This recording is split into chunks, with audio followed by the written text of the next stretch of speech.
We need fiscal detail from Argentina. Inflation, it's going to be a battle call for the central bank.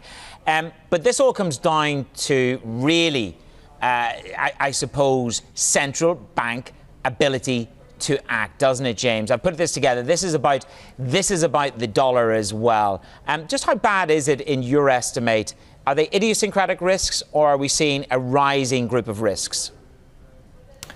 I think if you look at the countries involved, it is broadening out. As you say, we've got the Turkish inflation numbers, the Argentina fiscal situation, but also, again, we've got the Russia probe into with the likes of Google and Facebook testifying later this week. And on top of that, we've had some pretty soft PMI numbers from the likes of India today, China as well.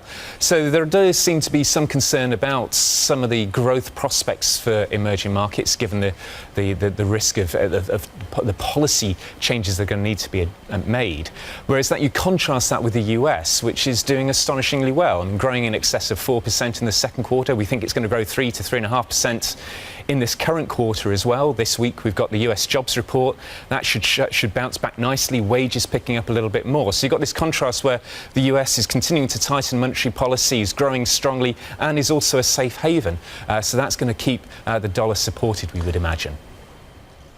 So if that's the dollar support, James, that plays very nicely to the chart that I popped into the GTV library. This is the correlation between emerging markets and the dollar.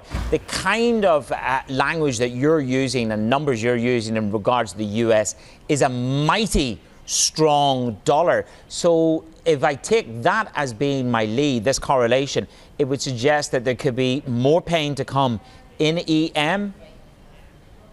Yeah, I think that is where the risk does lie, certainly over the next few weeks and months.